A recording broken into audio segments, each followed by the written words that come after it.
Parashat Kitavo est souvent appelée la parasha des malédictions. C'est aussi celle des bénédictions. Et en effet, l'instant d'une des bénédictions sont en face des malédictions. La Torah nous disant si nous faisons la volonté d'Hachem, nous serons bénis, et le contraire si nous ne les respectons pas. Mais dans cette paracha, il y a un passage de 11 versets qui donne une liste de fautes particulières pour lesquelles il y a une malédiction. Le point en commun de toutes ces fautes, c'est qu'elles sont faites en cachette, que les gens, de manière générale, ne peuvent pas savoir. Par exemple, celui qui méprise dans son cœur son père et sa mère, ou bien celui qui met des statues, des idoles en cachette chez lui, et ainsi de suite. Alors parmi ces commandements-là, parmi ces interdits-là, il y a celui qui égare l'aveugle de son chemin. Arum, Makle, Iver, Bader. Alors, a priori, ça ne fait pas partie de cet ensemble, parce que si un aveugle qui a demandé son chemin et qu'on lui a donné, il a demandé d'aller à la gare, puis on lui a montré le chemin d'un grand magasin, et bien tout le monde peut voir qu'il a donné qu'il a mal indiqué. Ce n'est pas quelque chose en cachette.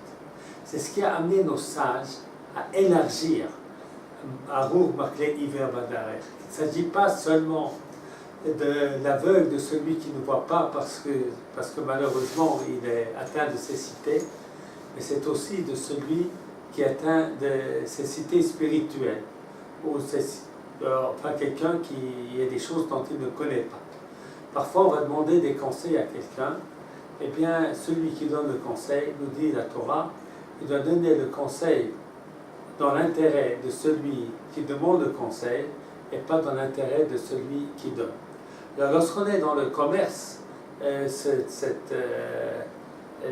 question est très très importante. Il y a quelqu'un qui vient essayer une robe qui ne lui convient pas du tout, le commerçant lui dit il demande à la personne, au commerçant, est-ce que ça me va bien cette robe? Oui, c'est super, vous avez l'air super belle. Et alors, disons le contraire de ce qu'il pense, le contraire de la vérité. Pourquoi? Parce que son conseil n'est pas dans l'intérêt de celui qui reçoit le conseil, mais de celui qui donne le conseil.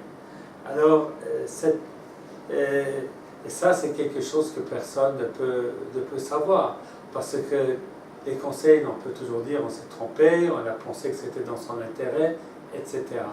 Et donc ici, la Torah vient dire à tout celui qui a une responsabilité quelconque, qui a un intérêt quelconque, que des gens fassent telle ou telle chose, de ne pas transgresser cet interdit de la Torah,